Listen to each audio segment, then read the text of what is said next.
What's going on, guys? Welcome to a bonus episode of No Reserves Radio.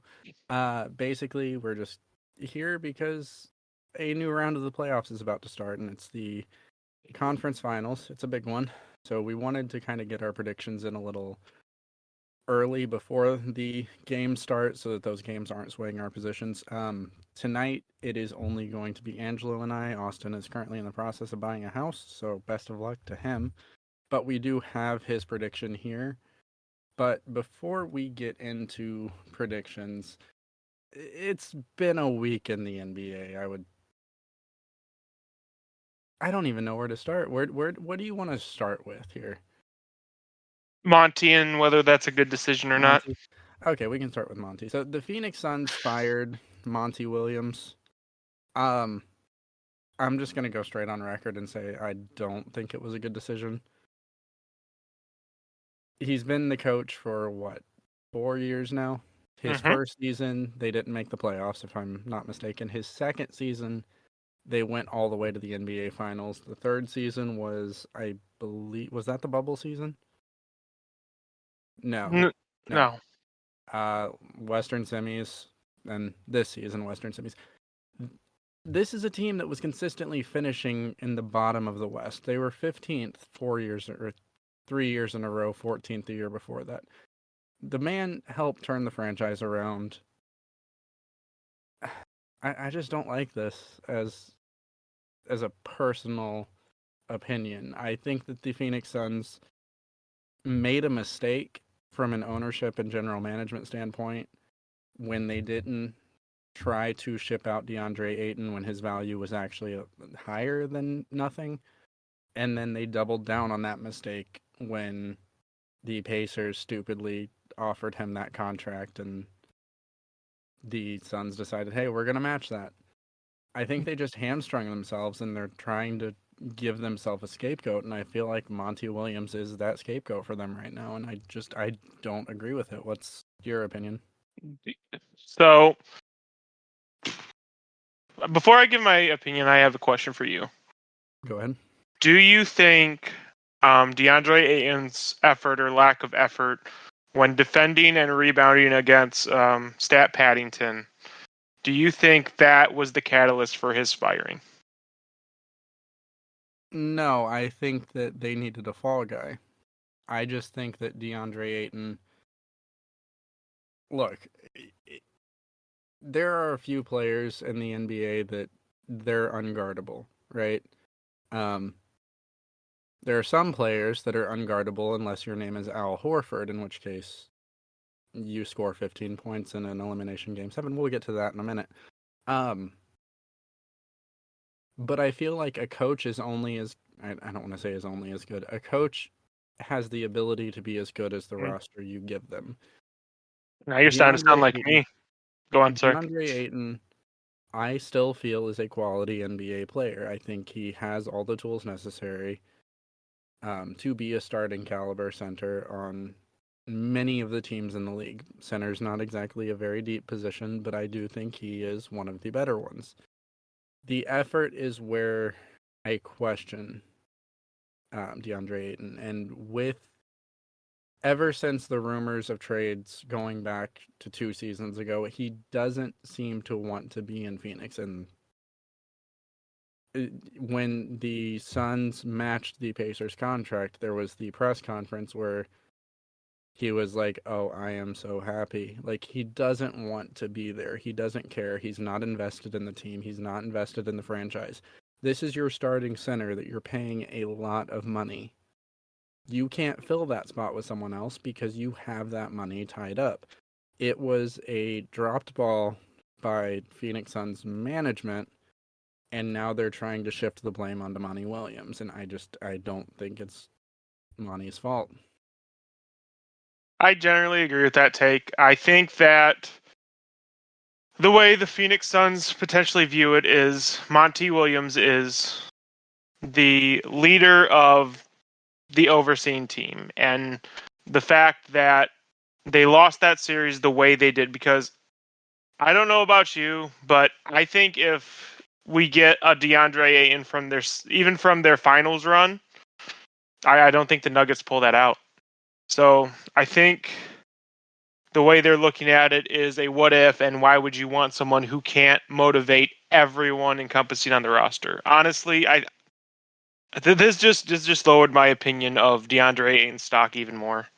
I I, don't think the I man deserved to get fired. I think that that last view of Nikola Jokic dropping, 40, 50-point games on a semi-consistent basis really stuck in their head, and I think that DeAndre Ayton's performance was maybe not the overall reason, but it definitely was the catalyst for that decision. yeah, I think that I don't think that's wrong to say that as a coach, your job is to make the people that don't want to be there want to be there. Hmm. But at the same time, once that ship has sailed, you know it's done, right? Yeah, So these are your pieces. You make something happen, but there are other moves I would have made first. I do think Aiton's value is at an all-time low, but that kind of brings the question: if you are the Phoenix Suns, are you shipping or shopping DeAndre Ayton, and what are you hoping to get back? Because again, he's not exactly the highest valued player right now. Though no, he he's does not. play a very valuable position because, as we've said, the center position is So relatively weak. it is very weak.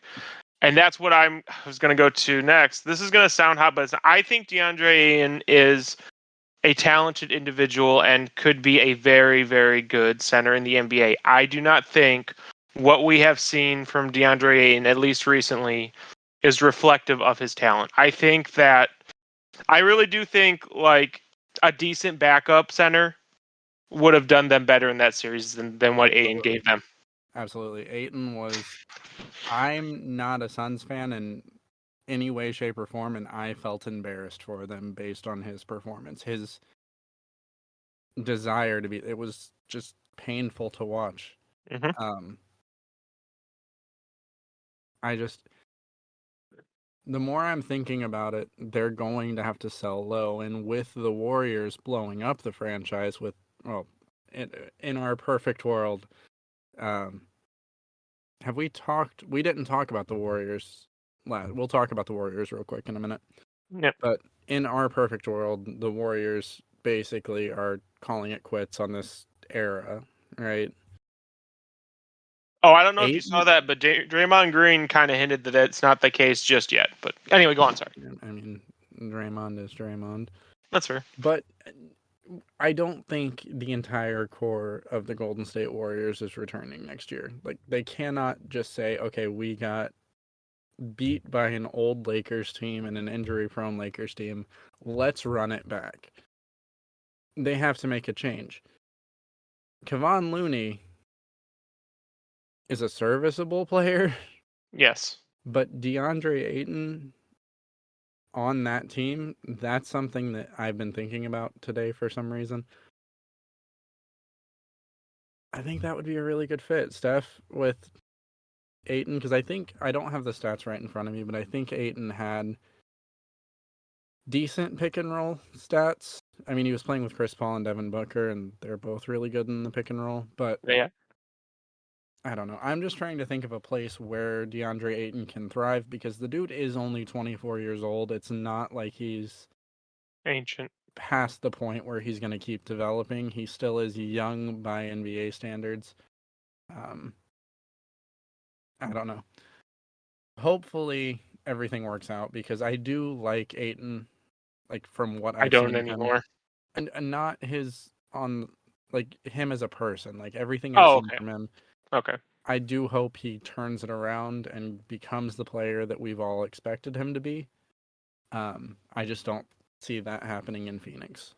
Outside of that, what else do you think Phoenix is going to do? Because obviously there's now the hole at head coach. My guess is that's going to be filled by Coach Bud. I think it's going to be kind of funny if Coach Bud goes to the Suns and then Monty goes to the Bucks. The Bucks, yeah. I can't think of who else would be available. Obviously, we might still have more personnel Ironically changes. enough, I think that kind of fits better because Oh yeah, Coach Bud's unwillingness to make adjustments kind of works better when you have a KD and a Booker where you can just say, okay, here's the ball, score. yeah. And I think Monte's A, his defensive philosophy, and B, his more willingness to adapt and change things would suit the Bucks because they really just have one superstar and just a bunch of very good pieces around it. So I think that would suit them better almost. Um, and besides that, like the only other coach I could think of potentially for Phoenix just got a deal in Houston. So um, outside of that, I don't know. Okay, I'm not a Chris Paul fan. We all know that, but I'm Yeah. saying this from an unbiased standpoint. I don't think bringing Chris Paul back would be the right move. Based on what I just saw in this playoff series, I agree with you. I just think at this point he's definitely lost a step. To have Yes. someone that's that much of a defensive liability in anything except like he's great in the passing lane still. He is Yes. still elite in the passing lanes, but one on one he's just uh, Swiss cheese. Obviously you do run Booker and KD back, but Yes. I don't know. There's just not a lot they can do until until the Aiton question is answered. They're kind of running it back, right? So I don't know. Mhm. We'll see as the summer progresses. Next on our little docket here, let's go ahead and talk about Demetrius Morant. Oh man. Eh, You are more of the Demetrius guy. You're about to go on a little tirade. What he did no, was stupid. I generally agree with probably everything you're gonna say. So just go ahead. Go ahead, no, buddy. it's like I'm gonna be honest with you. I'm I'm Demetrius out. You're Demetrius. I I I don't have another Demetrius to give. Like, so here's the conundrum, right? Like, what's his name? There's a football player, Sauce Gardner. Yes, I love Sauce. So he tweeted at Demetrius and said, "Bro, everybody's got guns. You don't need to be showing it off on IG Live." Like, all he had to do was not, like, in that split second, not pull out that gun. I get it. We live in the United States. If you are a legal carrier, whatever, that's fine. I don't care. He was, like, besides the waving it around like a toy, he was showing good trigger discipline. Like, I don't have a problem with that. What I have a problem with is 2 months ago, the NBA and the Memphis Grizzlies put their necks out for you, said your little 2 day Airbnb in Florida fixed you and you were good now and you weren't going to keep living that life that you want to pretend you live. And now you've turned around and immediately done it again after doing the Jalen Rose interview, after the exit interview where you said that you have to be more mature, you have to be more responsible on and off the court. After you do all these things, you turn around and immediately, the moment you go on IG Live, you whip out the gun. And shout out to his friend. I don't know if this guy is either just mooching off Ja or if he's actually a good friend. The moment he saw the gun come out, he turned the phone and hit it. He tried to do his best. So that man deserves a raise if he's getting paid by Ja. Yep. But at this point, if you are Adam Silver and you've come out and you had your one-on-one meeting with this guy and you came out and That's been said, for the whole season. right, that's like David Stern would have, because you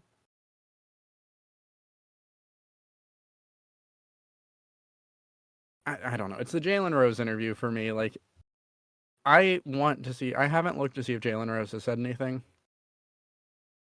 I know Shannon Sharp has. He did immediately. But of course, now the Memphis Grizzlies can't blame Dylan Brooks. Yep.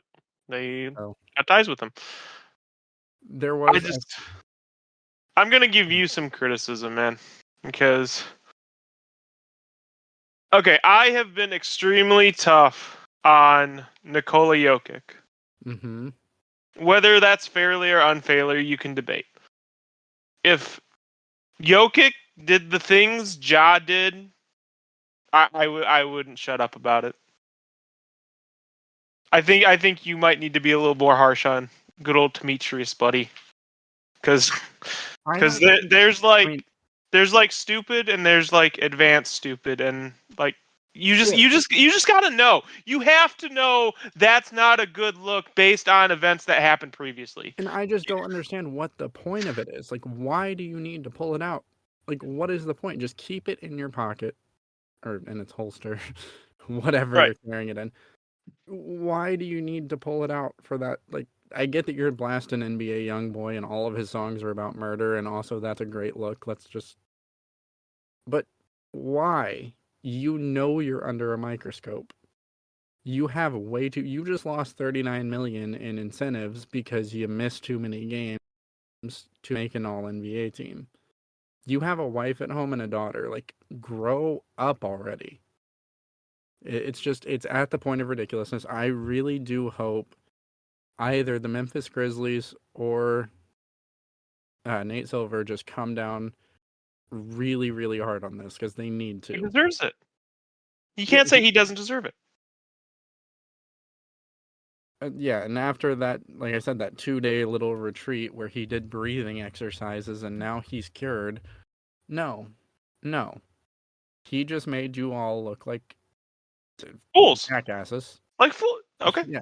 Hey, Yeah, I'll no, take it. it's because they came out and said, we're behind him. We Yep. support him. He's seeking help. He's getting help. He's better.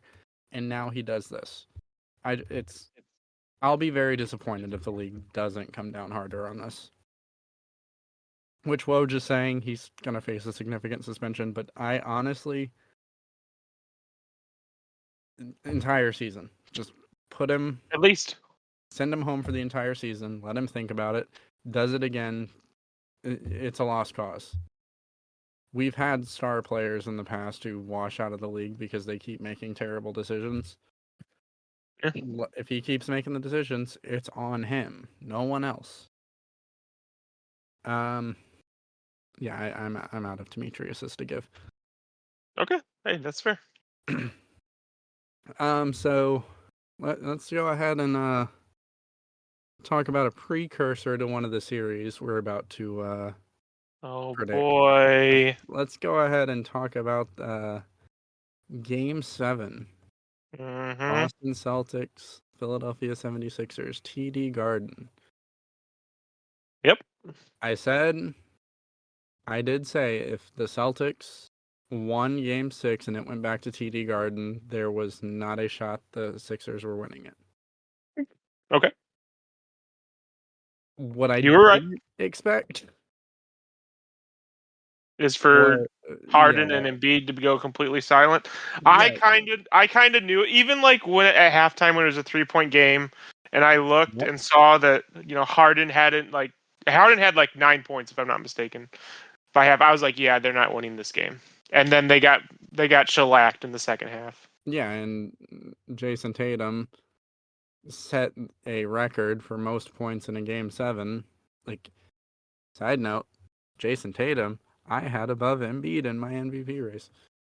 And this is just kind of like what I've been talking about, like when I've been complaining about the fact that I don't think Embiid should have been the MVP. Yes, he had great games against some good teams, Mm-hmm.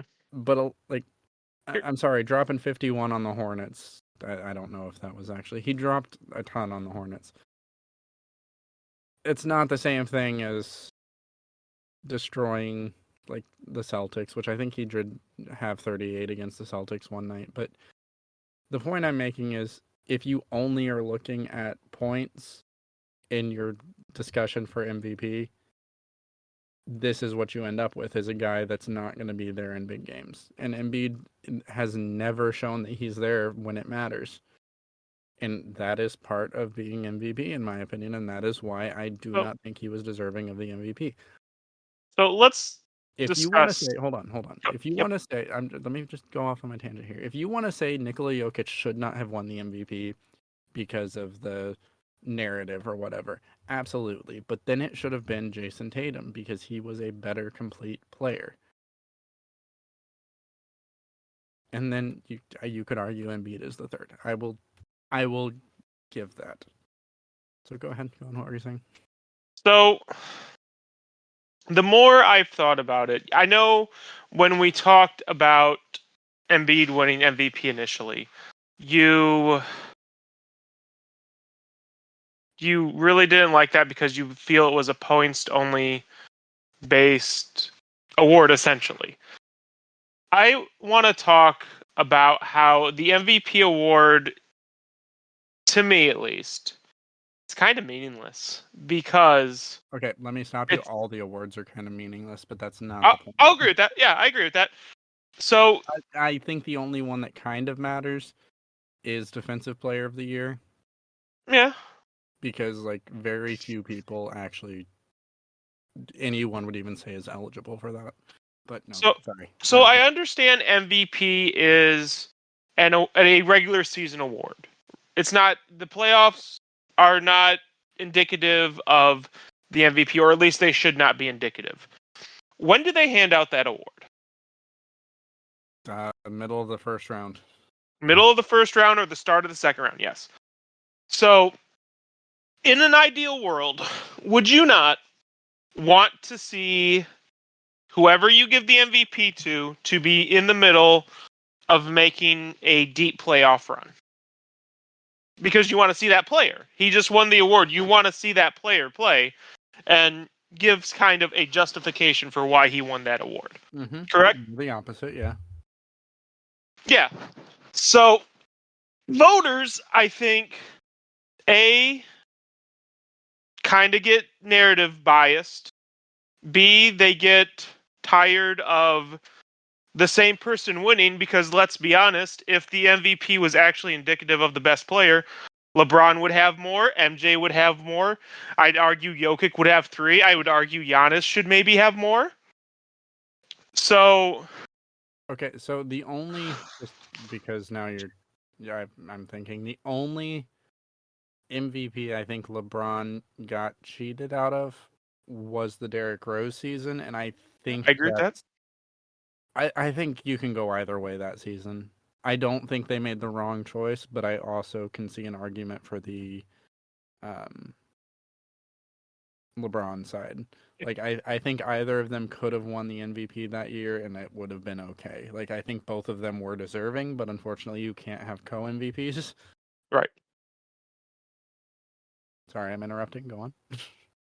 But do you believe that if the MVP, instead of being awarded in the middle of the playoffs, and maybe even all the awards at that point, got awarded at the conclusion of the playoffs, do you think that would alleviate some of the pressure from the voters? Maybe they wouldn't be as, you know, skewed towards narratives and, playoff runs and the best player and the best team always winning and stuff like that? Or how do you amend this? How would you fix this?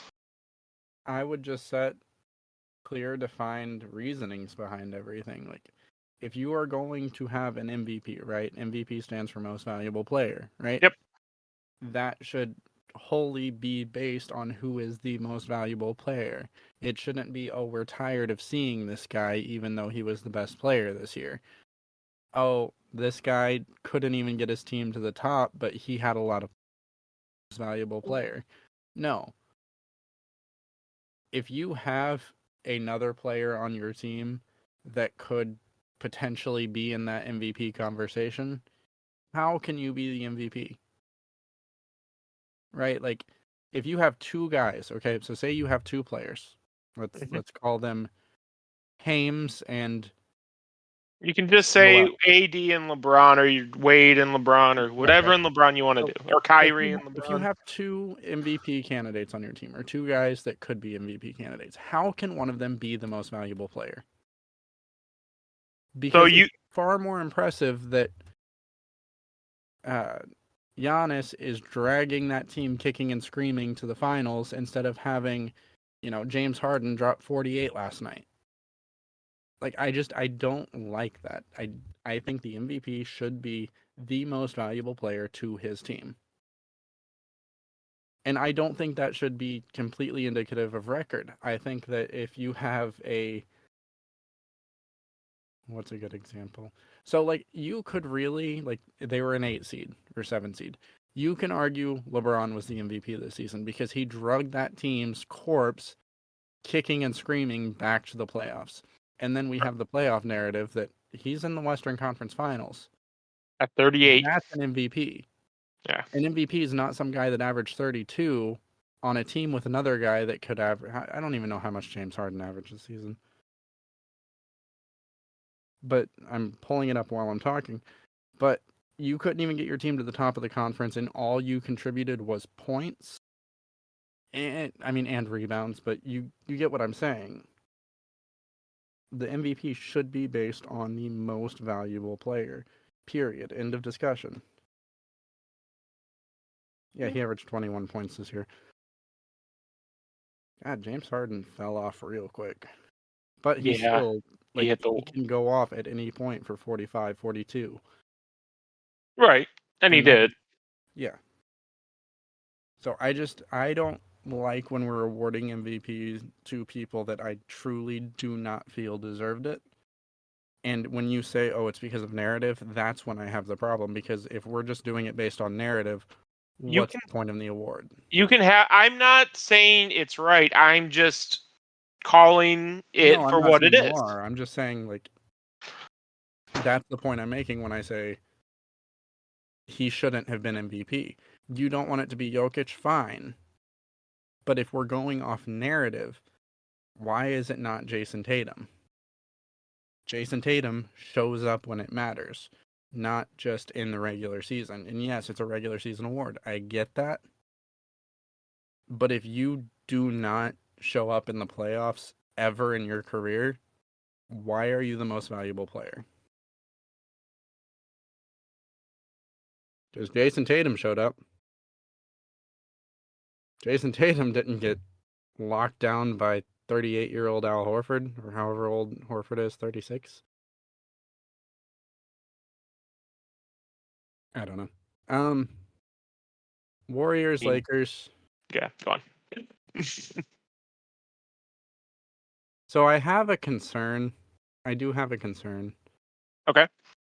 So we've had the conversation lately about the NBA fixing games a Mm-hmm. certain way.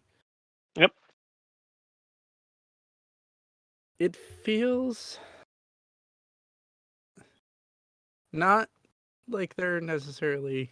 I don't know where I'm going with this exactly, but the game 6, the Sixers had like 14 or 15 calls that were made in error, right? Mm-hmm. The Celtics only had 3. That's kind So of like, you're it's like, suggesting that maybe the refs wanted that to go to a game 7. well, they 100%, the league wants game 7s. That's more advertising revenue, like, Mm-hmm. but it more feels like we have a league narrative forming. Okay. So with the way the playoffs are currently structured, with the 4 that are remaining, right? Mm-hmm. There's a chance we're either going to get Boston versus LA, which is, classic, but it Okay. also is who breaks the tie, right? Whoever wins this breaks the tie, and well, that might be LeBron. LeBron might break the Lakers Celtics tie. Wouldn't that be a storyline? Or on the flip side, you know how I feel about the Mickey Mouse ring. I do. Or we're going to get Lakers Heat. Oh, look, justification for the bubble season. Yeah, you're not looking. I'm not saying you're down bad, but you're not looking too good, buddy. You're not looking too good. You don't foresee any possibility that the league wants one of those two outcomes? Because Boston Lakers, definitely, they want that. Oh yeah. Oh my god, yeah. Regardless of fixing it, they want that. It's two of the biggest markets in sports. It's two teams that everybody hates, so everybody's going to watch. Yep. We're at the end of LeBron's career. We're at the still start of Jason Tatum's career, which is insane to me. That kid is going to be special. Yeah. But regardless, Warriors, Lakers. I don't. I'm really disappointed with the supporting cast for the Warriors, Oh, essentially the whole absolutely. series. Absolutely. Oh, before we get into that, because you said supporting cast, let's talk about the exit interviews for the Sixers. Because that Oh is, no. you thought I forgot. So the context does matter. So it's going around now that Joel Embiid basically said everyone is at fault but him, which he did. But what he was talking about was more, can the team win in the future? That was the question, is can this team win with this lineup? Right? So not Harden. Embiid's response was, me and James can't win by ourselves. Basketball is played 5-on-5. Everyone else has to up their game. Mhm. So Joel Embiid had 15 points, 5 for 18. He did. He did not, by my standards, he did not show he was an MVP worthy player. So He choked. Tobias Harris balled out that game. He did. Tyrese Maxey played a solid game. He did. James Harden and Joel Embiid did not play good. They did not. So why is Joel Embiid saying his teammates need to be better when he went 5 for 18? Now, I do want to ask you, should he have just taken more shots? Should he just have kept taking inefficient shots? Is that what would have won him the game? In that exact situation, probably not. Oh, weird. Weird. Shooting bad shots doesn't win you games. Um, but Not that game. I, you're a leader of a team. That's what I was going to come at next. Yep. Like Giannis, his exit interview, he didn't blame his team, even though he 38 points, 20 rebounds in that elimination game. He came out and said, "Look, we've all got to get better, me myself included." You think if LeBron gets eliminated next week, he's gonna come out and be like, D'Angelo Russell, it's his fault? No, No. he's gonna say we're gonna learn from it. We'll be back next year. Yep. You don't ever say, "Oh, it can't just be me. I'm the only one that's trying." That's not leadership, and you are the leader of that team, and I'm questioning the process now. I'm no longer trusting it. Questioning them. I mean, I agree with you. It was a very bad look on Embiid. He, I hate to He's say it, always but come across as pretty immature.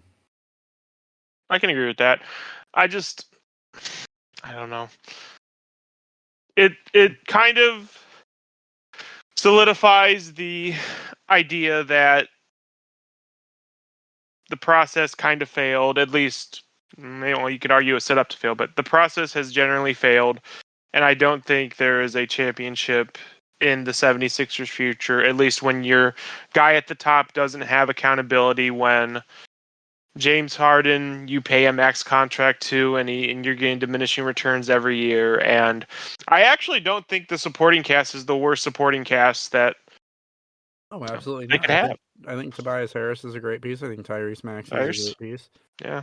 Um, Mm. And of course, Doc Rivers is good at getting stuff out advice on of. the phone. Yes. So I don't think it's a terribly set up organization. I think they need to change the way they view themselves. I think they've gotten into their own heads. And I'll give you a spoiler alert. Had the Sixers won that game, I 100%. There was no debate. I was picking the Heat. Oh, 100%. So, which I shows how don't much trust faith the I Sixers. actually had in the 76ers to, bring it home. But Embiid has to be a better leader. I think they need a better I don't know if you want to call it culture. I don't know if you want to call it mentality, but whatever you want to call it, they need it. So And here's the question: do you think that the mastermind, Sam Hinkie, do you think there was more in his plans for the process? yes, I not It only do feels I like think they I am 99.9% sure there was another step that they just tried to skip over. yeah, because this doesn't feel like a complete team, and Sam Hinkie will never have another GM job in the NBA. It'll never happen. No. But what the man was setting up, like now that we're seeing it in fruition, yeah, he had some bad luck because Markel Fultz suddenly couldn't move his shoulder the right way. Yeah. Ben Simmons, I don't even know what happened to Ben Simmons, honestly. I mean, teams figured him out, but at the same time, like he was always an elite defender and an elite playmaker, and suddenly he can't do either of those things very well. Um, Nerlens Noel, Jahlil Okafor, like these were players that 5 years earlier, and those are superstar players. Yeah. You can't defend the perimeter. You're not really going to have a job in the NBA as a center. Nerlens Noel has turned it around. To be fair to him, he has figured a niche role in the NBA. And honestly, I think if Sam Hinkie would have been given time, he would have maybe even shifted his perspective to be more wing Modern, heavy. yeah. And again, like he kind of got like Markel Fultz was the number one pick. He should have been the number one pick. And that summer, he had that, I forget what it's called, the syndrome with the shoulder, where he like has a hitch when he tries to lift it now, and he went from being an amazing scorer to airballing free throws. So bad luck on that part, but it does feel like Sam Hinkie had a bigger plan that the 76ers didn't follow through on. But we have talked enough about the 76ers now. We have talked about Warriors, Lakers. I don't really have much to say on that series. It was strangely, because it's LeBron and Steph, it was a quiet series. Like the teams just kept their heads down and played, which was Yeah. refreshing. Well, for you, yeah. But Um, but yeah, definitely. Like I said in the group chat, if I'm Steph Curry, I'm calling for everyone's heads because they just behind closed doors. he was trying. No, he would be deserving. He would be. You think if he came out and said, "Yeah, everyone just needs to go," you'd be okay with that? I wouldn't, but I don't know if I'd be okay with it, but he's definitely more. My main problem with Joel is the fact that he went 5 for 18 in a game 7. He had 15 points. 15. Jason Tatum had that in one quarter. That's my problem with Joel saying it. Like, if you're not, like, if Kobe came out after the 81-point game and said, I carried y'all, I'm fine with that. But if you're going to lead by example, lead through your work. Don't slack off and then blame everyone else that actually showed up. That's the point for it. So Steph would never do that, but he should behind closed doors because he does have the Mr. Clean reputation to maintain. yeah, I think The only really the only piece I would want brought back Wiggins. I like Wiggins. I like Clay, but Clay's not the same player, and I don't know. It's weird because it's the end of an era. This has been our villain team for so long. Mm-hmm. I don't know. Do you have much to say on it? Because I really do. I think the Warriors are about to go through a huge transitional period. I don't know exactly where that's going to end up. I'm confident saying I believe Steph's going to be back next year, but I'm not 100% sure on it. If you told me next What? year every one of those core players are gone, You think? Hold on. I, You think Steph is gone potentially? I don't think it, but it wouldn't surprise me too much if it did happen if they just opted to blow it up and try to start over. Because I think what their game plan was, the higher picks that they were using in the previous few drafts was going to set up the next step, and those draft picks have not panned out the way they hoped I that it think would pan out.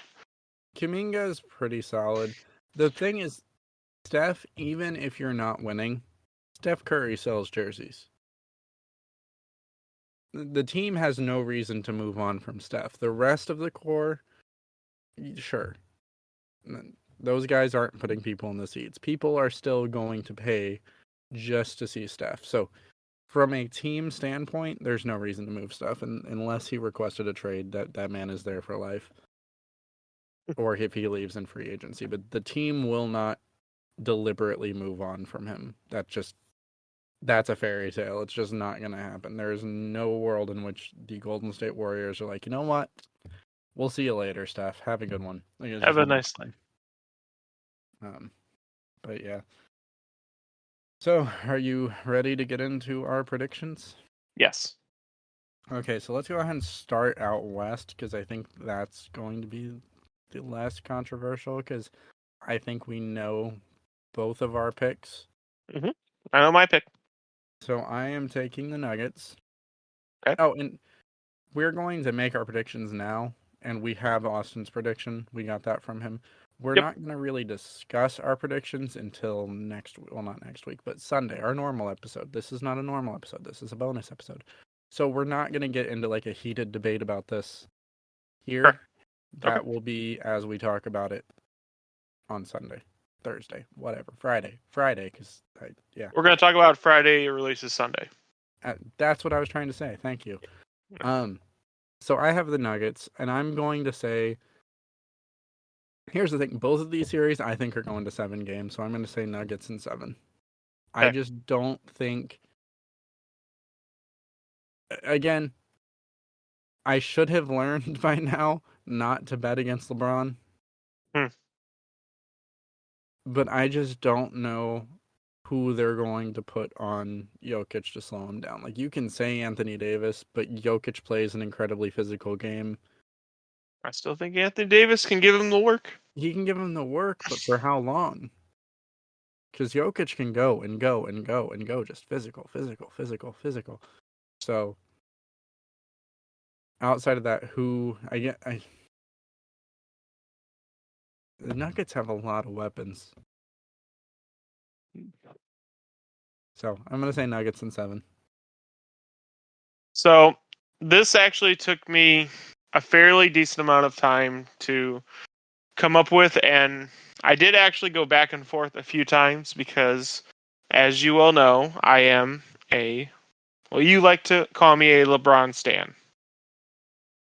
However, when these playoffs started, I predicted the Nuggets would make it to the NBA Finals. So I am sticking to that, and I am picking the Nuggets in 6. Somewhere in Los Angeles, LeBron James just felt a sharp pain in his side. One of the stands has bet against him. So that leaves. So Austin's pick is the sole Lakers. He has the Lakers winning in 7. Yes. So out east we've got the Celtics versus the Heat. I have Celtics in 7 because I do think the NBA is going to do their best to extend this one. Look, I don't like Jimmy Butler. Mm-hmm. His heroics have been admirable. I don't think he by himself can get over this Celtics team. So this isn't indicative of anything, but I've obviously watched YouTube videos, and I've been giving a lot of polls who's having the best playoff series, whose games was the most impressive, and Jimmy Butler wins all of those by a very wide margin in all of those votes. I will agree. I think he has had the best individual playoff run this season. But the Boston Celtics are a very, very talented team. They are. And they're a very talented defensive team and a very talented offensive team. I don't. As much as Jimmy Butler has put on a show this playoffs, who else is going to show up? That's the question. If it's just Jimmy, I don't think Jimmy can beat the Celtics by himself. Not in 7 games. So you have Celtics in 7. I have Celtics in 7. Okay. So I said that the winner of Game 7 heavily skewed where I was leaning. And if it was the 76ers going against Miami, I would have picked the Heat like 10 times out of 10.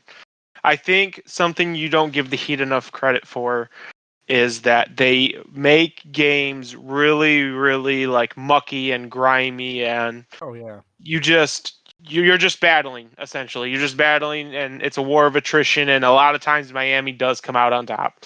That's just the reality of it. Celtics have the hustle player of the year though. I agree with your assessment. I do think Jimmy is going to. If there was a playoffs MVP, I think Jimmy is going to be a winner of that. But I don't think they get through Boston. I think the Boston has too much guns. I think that when Miami's bench is out there, Boston is going to be able to extend leads and create leads and come back from deficits. I don't even give them 7. I think Boston's going to win in 5 or 6. I'd note when you just said Boston has too many guns, Demetrius was trying to get traded to the Celtics. Like right when you said that, he was like, "Oh man, that's where I need to be." Um, but this one is maybe it'll bite us, but this is the one we were all um, unanimous on. Austin has the Celtics in 6. Correct. So I think that overall, if Jokic can get past the Lakers and win a title, I will stop calling him Stat Paddington. you shouldn't be calling him that anyway. We went over this on You Sunday. can say I shouldn't. I am. Stat Paddington is a better, potential trademark name than Demetrius for you. Demetrius I is his real name. That's exactly. his real name. Dang straight. All right. Okay. Is there anything else tonight? I'm not sure. If I'm not mistaken, the games start to. Do they start tonight or tomorrow? Games start tomorrow night. Tomorrow night. We are recording on Monday, May 15th. We are hoping to release tomorrow morning, Tuesday, Lakers Nuggets May game 1. 16th. If that doesn't happen, know that we recorded this before the first games of the conference finals, so yes, things may change that make what we just said already look stupid, but we'll cross that bridge when we get to it.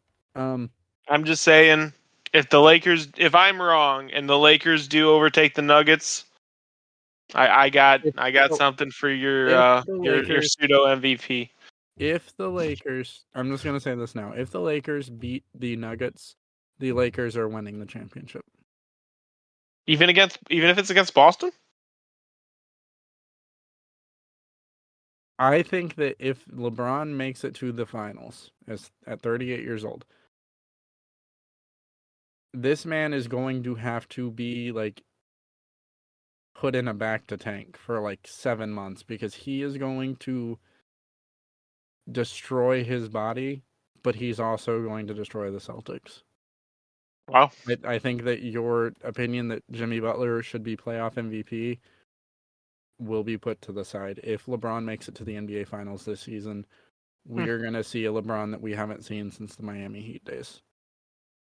You think he's going to give it all for that ring? I think he's going to go all in because this would be what other superstar as the leading player of their team has led their team? I guess Dirk. How old was Dirk their last ring? Why is Austin not here? He's the Mavs fan. But LeBron at 38 leading his team to a ring as the deciding player. 33. Yeah, never mind then. But this is so again, I'm going to bring this back then. Is this not, as far as careers go, is this not the most impressive career you have seen? You can say MJ's dominance during his, Oh, absolutely. two three-peats. I think that LeBron, hands down, has the best career. I don't think that's negotiable. LeBron has had the best career of all time. Does that make him the best player? That's where I get into discussions about it because I don't necessarily think it does.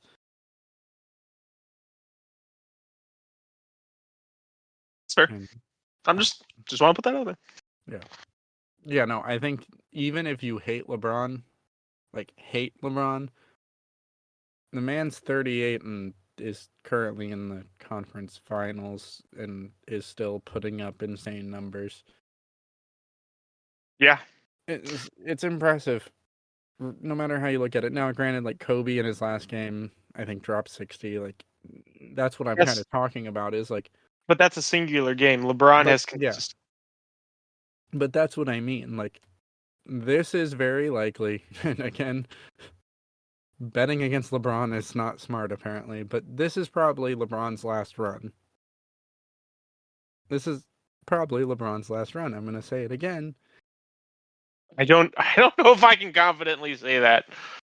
I can semi-confidently say that. I really don't know if I can confidently say that.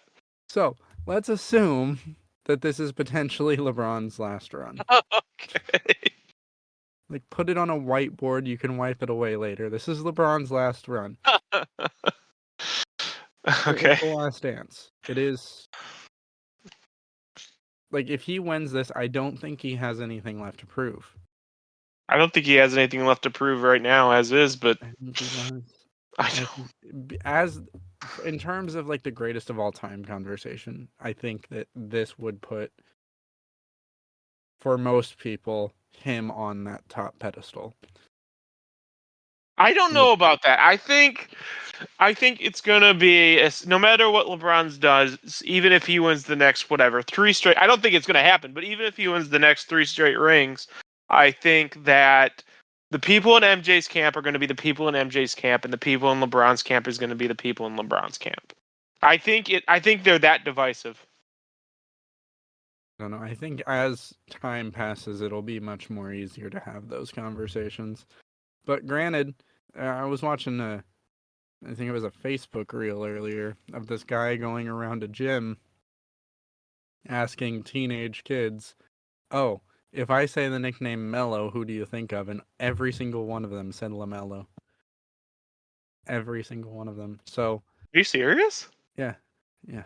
So, in a few years, when LeBron is, he's ridden off into the sunset and we're talking about Jason Tatum and Luka, people won't think of LeBron. At least not the new generation, because unless you've seen these players like with your own two eyes, they don't have the same impact on you. I don't know. I think LeBron, like MJ, is going to be one of those players who transcends time. I don't know. I don't even know if MJ does because a He lot of does. You know who Zoomers, MJ? no, but they don't appreciate what he was doing.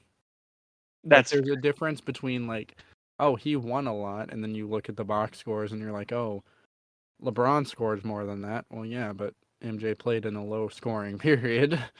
Like, unless you've watched both of them and not just their highlights, unless you've like sat down and like gone through like the video on demand and like watched MJ, like you don't appreciate how dominant he was.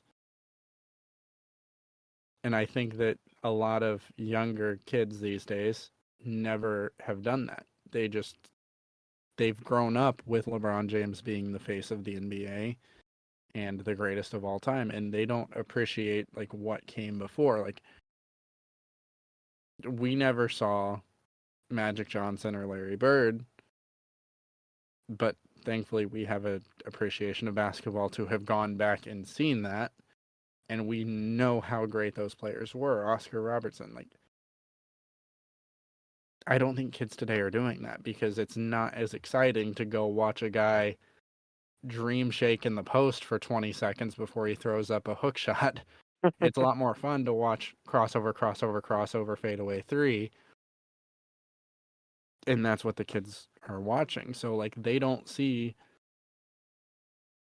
Michael Jordan doing the fancy passes. They don't see him breaking out TikTok dances every day. Like I think LeBron James is,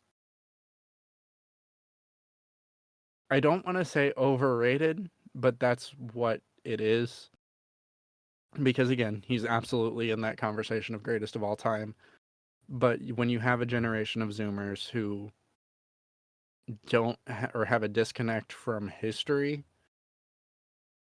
we're seeing a lot more of LeBron's positives and not comparing it to MJ's positives. If that makes sense. It does in my head. I got you. But yeah. So I think that's all the time we have. This Okay. was a lot longer than I thought it was gonna be. Okay. Um Follow us on all the socials. You should know them by now. If you don't, it's No Reserves Radio at No Reserves Radio on all the social platforms. Austin is still in the process of getting them back up and rolling. We are on Instagram, Twitter, I think TikTok. I I don't don't know. think I won't I put don't TikTok on my phone. I don't think TikTok, Um, and I I think wouldn't even either. Facebook. I think it's even on Facebook. Once Austin gets those up and running, I will also be on those, doing the whole engagement thing. I don't know if Angelo will be. Angelo is basically Amish. She doesn't do technology. So Funny enough, Amish country is not that far from me. you could have just shut up and not made my case for me. Um, so follow us on all those. Leave us a little review on here, a little 4-star, 5-star. Don't leave anything lower than that, please. Helps us with the algorithm, boosts our engagement, boosts our platform, and gets us out to more people so more people can rage at our terrible takes. But Fair. that's all the time we got.